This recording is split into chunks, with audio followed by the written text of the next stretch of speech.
जब किसी देश की सेना आतंकवादियों के ताबूतों पर फूल चढ़ाकर उन्हें शहीद का तमगा देने लगे, जब किसी देश का रक्षा मंत्री अपने ही देश के मदरसों में पढ़ने वाले मासूम बच्चों को आतंकी और जिहादी बनाने की बात करने लगे, जिस देश में फौज पुलवामा जैसे आतंकी हमले को रणनीतिक जीत बताकर जश्न मनाए, जिस देश में लादेन मारा जाए, लश्कर ए तैयबा, जैश ए मोहम्मद, हक्कानी नेटवर्क, जमातुल दावा के आतंकवादियों का गढ़ हो, जिस देश में हाफिज सईद, मसूद अजहर, साजिद मीर, दाऊद इब्राहिम जैसे वैश्विक आतंकवादियों का घर हो, जिस देश में सेना की तरफ से बात रखने वाला व्यक्ति जो DGISPR है वो लादेन के लिए बम बनाने वाले का बेटा हो, जो देश आतंक की लिस्ट में 2018 से 2022 तक ग्रे लिस्ट में रहा हो, वो आतंक का पोषक नहीं, आतंकी राष्ट्र है। नाम है पाक पर हरकतें नापाक। यह कहावत इस देश की काली करतूत के लिए आईना है,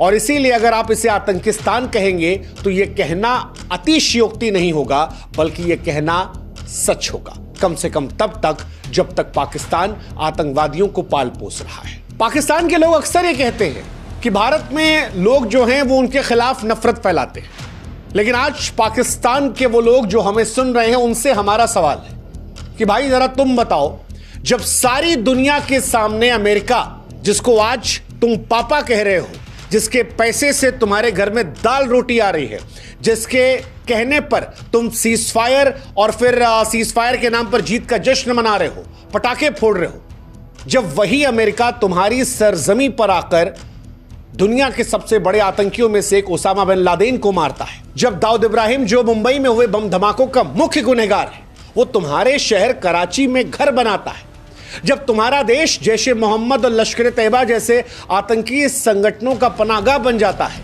जब तुम्हारी सेना के अधिकारी, बड़े बड़े अफसर उन आतंकवादियों के जनाजे में जाते हैं, उन्हें शहीद कहते हैं, उन पर पाकिस्तान का झंडा लिपटाते हैं, जब मसूद अजहर खुद कहता है कि भाई उसका पूरा खानदान यहां रहता है जो मारा गया है, तो फिर तुम नफरत का इल्जाम हिंदुस्तान पर कैसे लगा सकते हो? ये तो तुम्हारे अपने पाप है। और अगर गहराई से सोचोगे तो यही वजह है जिसकी वजह से तुम्हारी एक्ट्रेस सबा कमर ने कहा था कि जब दुनिया में हम कहीं जाते हैं तो पाकिस्तानी पासपोर्ट की वजह से शर्मिंदा हो जाते हैं। सबा कमर तो तुम्हारी हीरोइन है, उसका वीडियो देख लेना। उसने खुद कहा था कि भारत के तमाम लोगों के साथ वो घूमने गई थी, भारतीयों का पासपोर्ट देखकर उन्हें जाने दिया गया और उसके बाद सबा कमर को रोक लिया गया, कभी यहां छुआ गया, कभी यहां छुआ गया और उसके बाद चेक कराया गया। वो ह्यूमिलेशन जो सबा कमर जैसी मशहूर एक्ट्रेस जिसने हिंदुस्तान में भी फिल्मों में काम किया है, उसने पाकिस्तान का पासपोर्ट लेकर महसूस किया, तो क्या उसके लिए भी भारतीय जिम्मेदार थे? नहीं साहब, उसके लिए हम जिम्मेदार नहीं थे। उसके लिए आतंकवाद पर आंख मूंदने का तुम्हारा जो रवैया है वो जिम्मेदार था, और उसी वजह से आज तुम्हें आतंकिस्तान कह रहे हैं। डोनाल्ड ट्रंप की मेहरबानियों पर मत जाना। डोनाल्ड ट्रंप ने तुम्हारा साथ इसलिए दिया है क्योंकि उसे चीन से अपना हित साधना है, उसे दुनिया में मसीहा बनना है, सरदार बनकर रहना है, और इसीलिए वो तुम्हें पालेगा, पोसेगा, ताकि जैसे चाइना तुम्हारा इस्तेमाल कर रहा है ऐसे चाइना के सामने वो तुम्हारा इस्तेमाल कर ले। लेकिन क्या ये तुम्हारे ऊपर से आतंकिस्तान के टैग को हटाएगा? नहीं। और ऑपरेशन सिंदूर में वो और स्पष्ट हुआ है, क्योंकि भारत ने जब सटीक कार्रवाई करी तो उसने पाकिस्तान के तमाम आतंकी ठिकानों को नेस्तनाबूद किया। भारत ने पूरी दुनिया के सामने बार बार कहा कि पाकिस्तान और हम में अंतर है। पाकिस्तान हमारे रिहायशी इलाकों पर हमला कर रहा था, सैन्य इलाकों पर हमला कर रहा था, लेकिन हम हमला कर रहे थे टारगेटेड। हमने केवल उन इलाकों पर हमला किया जहां पर पाकिस्तान के आतंकी रहते थे, और पाकिस्तान में आतंकियों ने उस बात को माना। मसूद अजहर का वो जब लेटर सामने आया जिसमें उसने कहा कि काश मैं भी मर जाता, तो सारी दुनिया ने देखा। उसके बाद उन्हीं आतंकवादियों के जनाजे में जब पाकिस्तानी सेना के बड़े बड़े अधिकारी गए, तब दुनिया ने देखा। उनके ताबूतों को पाकिस्तानी झंडे में जब लपेटा गया, सैन्य सम्मान के साथ विदाई दी गई, तब दुनिया ने देखा। और क्या ये कोई सभ्य देश कर सकता है? जवाब है नहीं, कोई नहीं कर सकता। जो मारे गए उनका नाम भी बता दे रहे हैं हमको पता है यार, तुम्हारे पाकिस्तान के लोगों, तुम कैसे इससे मुंह फेर सकते हो? लश्कर ए तैयबा के आतंकी मुदस्सर खादियान उर्फ अबू जुंदाल, इसके अंतिम संस्कार में पाकिस्तानी सेना ने गार्ड ऑफ ऑनर दिया। इसके ताबूत पर पाक सेना प्रमुख और पंजाब की मुख्यमंत्री मरियम नवाज की ओर से पुष्पांजलि अर्पित की गई। नमाज एक सरकारी स्कूल में पढ़ी गई, जिसका नेतृत्व जमात-उद-दावा के आतंकी हाफिज अब्दुल रऊफ ने किया। इस समारोह में पाकिस्तानी सेना के लेफ्टिनेंट जनरल और पंजाब पुलिस के आईजी थे। इसी तरह जैश-ए मोहम्मद के आतंकी हाफिज मोहम्मद जमील और मोहम्मद यूसुफ अजहर के जनाजे में पाकिस्तानी सेना और प्रशासन के बड़े बड़े लोग शामिल थे। खालिद और मोहम्मद हसन जैसे आतंकियों के अंतिम संस्कार में सेना की मौजूदगी दुनिया को बता रही थी कि पाकिस्तान की सेना और आतंकवादियों में बहुत फर्क नहीं है। ऐसे ही और भी कई कहानियां, आतंकवादियों के ताबूतों पर पाकिस्तानी झंडे लपेटना, उनके जनाजे में पाकिस्तान समाज के तमाम लोगों का शामिल होना, यह बताता है कि पाकिस्तान के समाज में आतंक की जड़ें बड़ी गहरी हो गई। और इसी वजह से शायद वो जो सेना की तरफ से बात रखने आते हैं वो खुद आतंकवादियों के घर से आते हैं। DGISPR, आपको जानकर हैरानी होगी कि इंडिया और पाकिस्तान की लड़ाई के बीच में जो पाकिस्तान की तरफ से आकर इंडिया को धमकी दे रहे थे, लेफ्टिनेंट जनरल अहमद शरीफ चौधरी DGISPR, जो पाकिस्तान की बेगुनाही का राब गलाप रहे थे, वो खुद आतंक के साए में पले बढ़े। इनके पिताजी सुल्तान बशरुद्दीन महमूद, उन्हें यूएन ने वैश्विक आतंकवादी घोषित किया था। महमूद ने 1999 में उम्मा तामीर-ए-9 UTN नाम का एक आतंकी संगठन बनाया था और ओसामा बिन लादेन को परमाणु हथियारों की जानकारी थी। ये वही शख्स है जिन्होंने अल-कायदा और तालिबान को फंडिंग और टेक्निकल हेल्प की थी।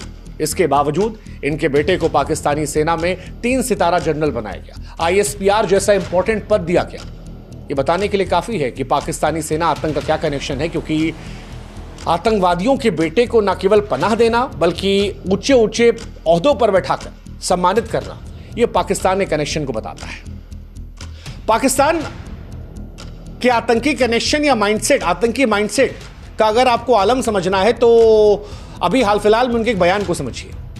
पाकिस्तान ने पुलवामा हमला 2019 जो हुआ था, उनके फौजी अफसर ने उसे रणनीतिक सफलता करार दिया। वैसे तो पुलवामा को लेकर वो भारत में हुई सियासत को भी कोट करते रहते हैं कि भाई साहब भारत में कहा गया ये करवाया वो करवाया, लेकिन पाकिस्तान ने इस बात तो कबूल कर लिया कि ये उनकी रणनीतिक सफलता थी।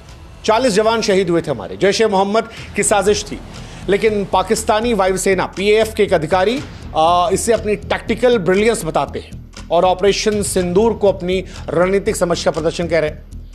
अब ये बयान जो आया, ये पाकिस्तान की आतंकवादी मानसिकता को दर्शाता है। ये भी बताता है कि वह आतंकवाद को अपनी पॉलिसी मानते हैं और यही वजह है कि पुलवामा तो ये हुआ ही, पहलगाम से लेकर 2001 में संसद हमला, 2008 में मुंबई नरसंहार, 16 में उरी, उसके बाद पुलवामा, अभी पहलगाम, इन सब के कनेक्शन पाकिस्तान से। हर बार भारत पाकिस्तान को सबूत देता रहा, लेकिन पाकिस्तान जो दुनिया के सामने खुद को पीड़ित कहता है, वो एक के बाद एक हमला करवाता रहा। और ये जड़ें बड़ी ऊपर तक है। ये तो DGISPR की बात की हमने, पाकिस्तान के एयरफोर्स की बात की। पाकिस्तान के रक्षा मंत्री का बयान सुनिए। रक्षा मंत्री ख्वाजा आसिफ नेशनल असेंबली में खुलेआम कहते हैं कि मदरसों के बच्चों से जिहाद करवाएंगे। मतलब ये वाला बयान जो था, ये तो एक्चुअली में पाकिस्तान की गिरी हुई सोच का कबूलनामा था कि बच्चों को शिक्षा के बजाय आतंक की राह पर आप धकेल रहे हो। आसिफ के इस बयान ने दुनिया को हिला दिया। पहले तो लोगों को लगा कि शायद ये फेक है, AI से जनरेट किया गया है, क्योंकि कोई भी मुल्क अपने बच्चों के साथ खिलवाड़ नहीं कर सकता यार। लेकिन नेशनल असेंबली की रिकॉर्डिंग में था कि मासूम बच्चों को आतंक में झोंका जाएगा। हालांकि भारत बहुत सालों से कह रहा है कि भाई साहब ये यही करके आए। कश्मीर में भी इन्होंने यही किया था। कश्मीर में मासूम बच्चों को बरगलाया, उन्हें हथियार थमाए, मानो बम बनाया, और अब जब कश्मीर में घुस नहीं पा रहे हैं तो फिर अपने ही मुल्क में ये करना चाह रहे हैं, और ये पाकिस्तान की पहचान है। ऑपरेशन सिंदूर ने एक्चुअली पाकिस्तान को कई लेवल पे एक्सपोज किया है। आतंकी ठिकाने ध्वस्त हो गए, पाकिस्तान के आतंकी एक्सपोज हो गए, उनकी सेना एक्सपोज हो गई, और ये पाकिस्तान के लिए परेशानी का सबब बन चुका है, क्योंकि पाकिस्तान ने कई आतंकवादी थे। हालांकि हिंदुस्तान ने अच्छा बदला लिया। मतलब आप देखोगे अगर, तो जो बड़े बड़े लोग मारे गए हैं पाकिस्तान में आतंकवादियों में, हाफिज मोहम्मद जमील, मसूद अजहर का बहनोई, ये मारा गया। मोहम्मद यूसुफ अजहर मसूद का साला था, IC 814 अपहरण में ये भी था। खालिद उर्फ अबू आकाश अफगानिस्तान से हथियार सप्लाई करता था। मोहम्मद हसन POK में ऑपरेशनल कमांडर था। ये सब पाकिस्तानी सेना की मौजूदगी में सुपुर्द खाक किए गए, और ये बताने के लिए काफी है। वैसे बताने क्या काफी है, मतलब ऑलरेडी सबको पता है कि अगर बहावलपुर में जैश-ए मोहम्मद का गढ़ है और वहीं पर ये रह रहे थे, वहीं पर कसाब को ट्रेनिंग दी गई थी, तो फिर बात खत्म है। शायद इन्हीं चीजों की वजह से पाकिस्तान को FATF की ग्रे लिस्ट में डाला गया था। आप में से अगर कुछ लोग नहीं जानते तो बता दें कि 2018 से लेकर 2022 तक FATF की ग्रीन लिस्ट में पाकिस्तान था। और इस लिस्ट में वो लोग होते हैं जो आतंकवादियों को फंड करते हैं, मनी लॉन्ड्रिंग करते हैं। वैसे पाकिस्तान का तो एक्सपोज खुला है, लश्कर तैयबा, जैश ए मोहम्मद, हक्कानी, जमातुल दावा, ये सब वहीं पर है।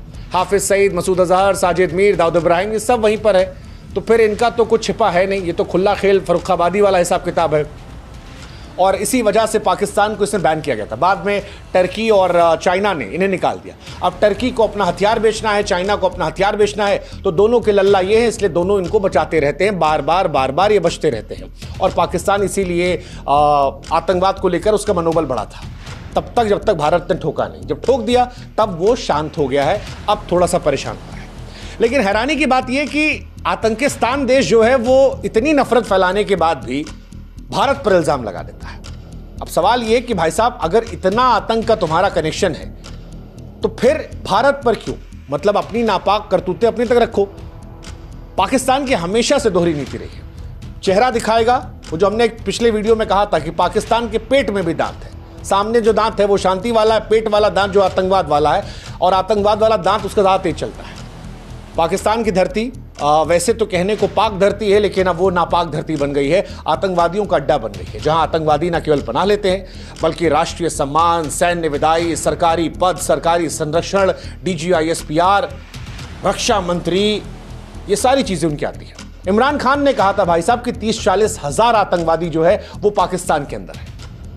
संसार का कोई आतंकवादी बता दो आप जिसका कनेक्शन पाकिस्तान से ना, हर जगह पर ये सब कुछ एक्सपोज हुआ ऑपरेशन सिंदूर से। ये भारत की बड़ी जीत थी। भारत ने आतंकिस्तान को बता दिया कि तुमको मारेंगे भी और एक्सपोज भी करेंगे, और एक्सपोज किया। वो जो वर्ल्ड लेवल पे फोटो दिखाई जा रही कि देखिए आतंकियों के जनाजे में पाकिस्तान के अधिकारी हैं, ये उसे पाकिस्तान से आतंकिस्तान बना रही है, और ये अच्छी चीज है। अब शायद पाकिस्तान के और सेलिब्रिटीज जब बाहर जाएंगे तो वो शर्मिंदा होंगे। सबा कमर जैसे शायद और लोग सामने आएंगे जो कहेंगे कि शर्मिंदगी होती है जब हम बाहर जाते हैं, क्योंकि हम पाकिस्तान से हैं।